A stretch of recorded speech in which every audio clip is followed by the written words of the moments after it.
Hey, world, this is Nick Jackson, and today we're talking about compassion with none other than Southern Cali's dopest dude. Get ready, it's going to be so much fun.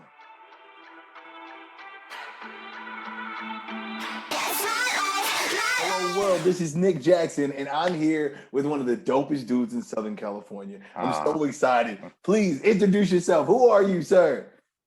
my name is Marcel Dios, and I am, in fact, from Southern California, currently residing in Nashville, Tennessee, but here doing some work. So, yes, you're right about that. Thank you for having me. Yeah, that's what's. Hey, Thank Nashville's cool too. Yo, I got a It question for is. you. I got a question for you. Okay. Now, today, our Okay. word is compassion. When you Okay. hear the word compassion, what comes to your mind? Self-compassion first. It's, we could be our toughest critic. We could be our worst, enemies in a way. And when we're doing inner work, we can be really, really hard on ourselves, and that really disables opportunity to be compassionate to other people that really may need a nudge in your ability to be compassionate. Man, I gotta ask you this question. You blew my mind with the first thing, the first sentence. You blew my mind. Now, how do I become more compassionate with myself? Like whenever I'm thinking about Oh compassion, man. I think it's external, right? How do I become Yeah. more compassionate with me? Oh man, that's a life that's an everyday work, man. Every day you got to wake up. You got to realize that sometimes we as people we grow, and sometimes growing hurts. Sometimes we make mistakes. Sometimes we realize, man, that's not how I really wanted that to go through. I didn't really want to go through that part of my life in that way, but now I get to look at it and not repeat it. Now the other thing is that being hard on yourselves can just really disable you. And the way that I personally have on an ongoing basis shown up to be compassionate for myself is to say that my past, my actions, the way that I have done things does not define me. Right. Yeah. Does not define me. It just does not. I feel that there are many of us, and you firsthand. I mean, we've had plenty of conversations, and the way that we met, and just what we've learned, and we have the ability to turn a corner and say, you know what, that street, that path that I was on didn't work for me. Now I see a brighter, more open, beautiful, and then that obviously opens the opportunity for you to be compassionate to other people, because that's just kind of what happens. So the best way is to remember that your past does not define you, and that's something that I learned Hold on a from second. Mel Robbins. I gotta pause you on that. What does define you then, right? So, like, I know, like, the way I used to define my friends was by their follies, their mess ups. I would define myself by that too. Like, what is our definite? How do you define yourself then? What do you define by? Man, that's a philosophical axiom of life, man. You got you you're putting me on the spot, but I feel like what really defines us as humans is the ability to feel, right? I feel like we have the intrinsic ability. It's an intrinsic, meaning it was born with us to be able to feel, and without knowing that, then we can't really move. In my own personal, like, sort of retelling of what I deem a definition of myself is I really like to feel the feelings and identify where they're coming from. And of course, this all takes a lot of work, a lot of inner work, but define where they come from. Is there resentment? Is there a grudge? Is there trauma that's being built up that is preventing me from moving forward? And then I tackle it on, and necessarily not tackling it on doesn't necessarily means what I meant to say. It's not instantaneous. It's something that you work to or work towards during your journey. So that's my that's my 2 cents on what defines you. I think our ability to feel and move in and lean into those feelings, identify where they come from, do the work, and then come out of the other side with resiliency.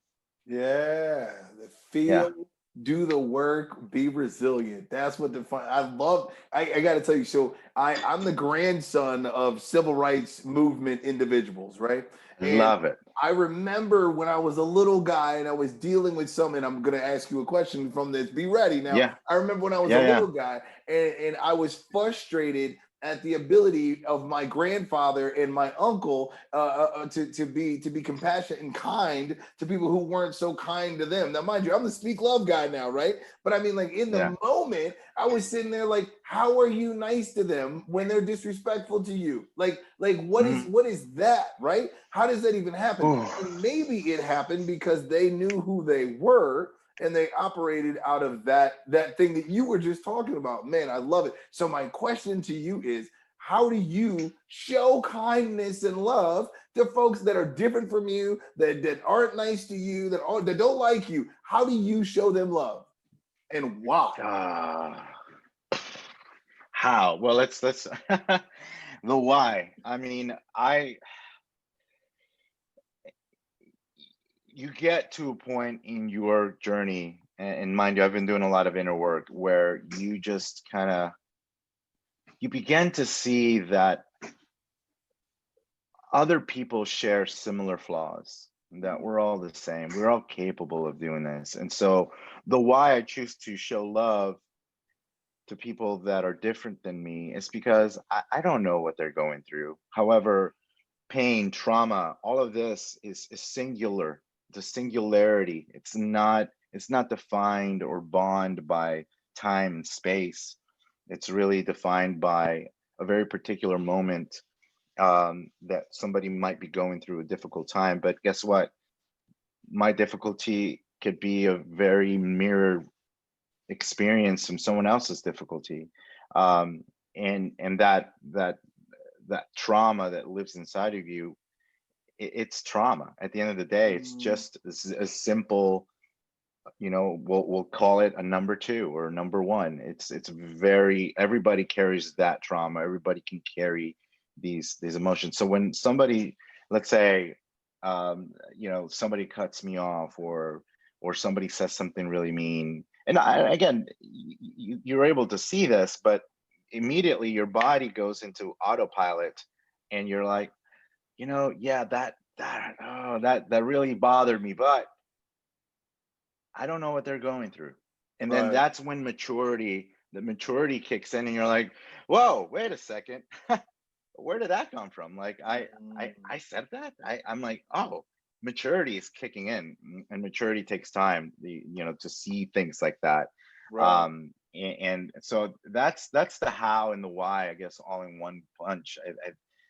We're all, you know, we all have our difficulties, we all go through our challenges. Mm. And while some are more traumatic than others, at the end of the day, that trauma is a singular definition as far as the way that we feel it in our bodies, the way that our bodies retain this information and stores it in our system. For instance, for me, a lot of my trauma lives in the back of my neck. It'll probably be different for you or Right. for someone Right. else. However, Ooh. um, the feeling that I get when I ground myself, or when I'm able to just be like, okay, you know, chill. And then all of a sudden that feeling is going to be the same for everybody, the grounding feeling. So that's why I choose, as much as I can. I'm not perfect by any Right. means. Come on. I don't walk around like the Dalai Lama, and like, just being nice to everybody all the time. I make mistakes Right. every single day. Mm. There are, of course, challenges that come with that, especially in familial, Yeah. Oh, close yeah. family quarters. So I got to tell you, there was this quote that I would play in my Mhm. mind when drama would hit. Right, there was this quote that I would play in my mind where I was a part of my own drama, right, or I was in a situation where I felt like something was coming at me that I wasn't comfortable with, and it was, the quote is, "Forgive them, for they know not what they do." Right, and even when I'm hurting myself, forgive yourself, for you don't know what you're doing right now. You know what I'm saying? Now you may know in the action, like in the moment, right? You may know that Yeah. you are doing something that is hurting yourself, but you don't understand why.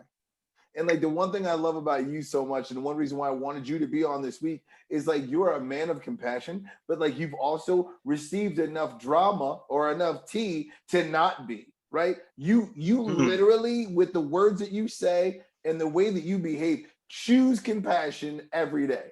And so I just want right now, because I know I'm about to be at the end. I got one more question. Could you please Yeah, tell yeah, the yeah. world what you're doing with and for men right now in the form of compassion? Well, I saw a lacking in camaraderie between men that are struggling with mental health support or lack of support. And I, about 2 years ago, suffered a panic attack and felt very alone, very, very alone. There's a difference between lonely and alone. Mm, And I, I get this a lot asked during the growth of now this group that I call the Men Speak Love, which is an mhm, Instagram page that is turning into a community of men and women who are coming together to say, here is, I'm showing up. This is real. I feel supported. I feel like I'm not alone in this anymore. Um, and yes, while my growth was very lonely, and I wouldn't say extremely lonely, I definitely had support throughout the entire process, but there was a lot of frustration. There was a lot of, challenging the patience in people that, like my sister, who's an MP, and I would call her late at night feeling like my heart was going to beat out of its chest, and or I was going to suffer a stroke. But in fact, it was my body reacting to not just trauma, but also to uh, imbalanced gut, which I can touch on. And if you go to the handle Men Speak Love, mm, people could find out that the gut and the brain really talk to each other. The gut is essentially your mhm. second brain. Without that, you can't make the proper neurotransmitters to stay balanced. So I Wow. reached out Hold on, to can the I pause you point real quick? where, I definitely yeah, had gut issues too. That's so interesting that you said that. Please yeah, continue. yes, yes, it's so tied in together. It's very, very, very important that people know that. So, Men Speak Love is a place where again men can come and just not feel alone. Mm, The way that I felt, I definitely felt like, where are all the men? There's, hello, like I cannot be the only dude that's going through this. Yet all the information and the findings that I came across on the internet about panic attacks were coming from brave women who came mm, up to the surface and said, "This is what I'm struggling with. This is what happens to my body. This." And while I learned a lot, it was women also like Mel Robbins, Harriet Lerner, Brene Brown, all of these amazing women who are showing up and being vulnerable, teaching men like me how to be vulnerable. I think it comes it arrives differently if it comes from a man than yeah. from a woman. I feel like men are more reluctant to hearing it from a woman because unfortunately there's this archaic belief that we still live our standard of living by, which says that men are supposed to be the stronghold, the emotionally unavailable, the Mm, lack of vulnerability in any relationship because we're supposed to be strong and powerful and all this stuff. And right.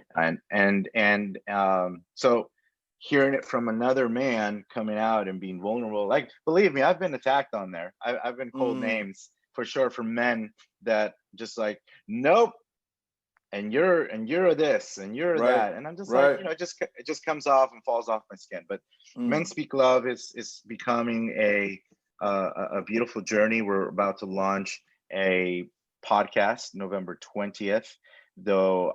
If you go and follow the page, that might change a little bit because of ability to finish up some of the episodes, but I think it'll be close to that date, and we're mm. really excited about that. Well, do me a favor, man, because I'm a man and I obviously believe in speaking love myself. I Yeah. need a support group. where do I find you? And if I'm just a random person that watches Yeah. One Word Wednesday and that wants to tap in, right? How do they tap in?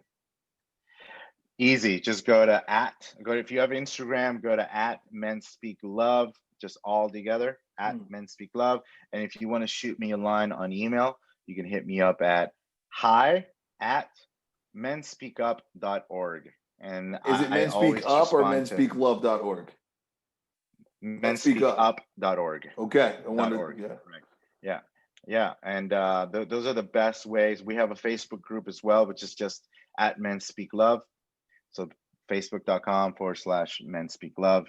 And yeah, our community is growing. We started when I launched this officially 2.5 months ago. We started with about 200 followers. Today, we're almost at 2,600. Wow. Or organic followers. So That's awesome. I'm really excited that the word's getting out there and that people are resonating with the stuff for sure. So Yes. Marcel, as the director of Speak Love, talking to the director of Men Speak Love, I want you to know we support you. We're proud of you, and there's no better person to lead this charge than somebody who's empathic and somebody who's vulnerable. Empathic. Thank you. Thank you for having Nick. me. No, I want to thank you for being who you are. I mean, the way that we met and just how much of a powerhouse you are, creating an opportunity to speak that love language, to say, look, it's time. We really need to be loving and forgiving toward one another, because without it, we can't grow. And that's what we're here to do. And ourselves. Forgive yourself. Forgive you first, as a matter of fact. Forgive you first. Sorry, I didn't mean to cut you off. You get me excited, Marcel. No, this is good. This is good. Well, hey, this is Nick Jackson, and you're supposed to say your name. Marcel. Yeah, that's right. Marcel. And this is your One Word Wednesday. Go, be compassionate. Much love. Be compassionate, guys. Yes. I love you guys. Thank you for everything.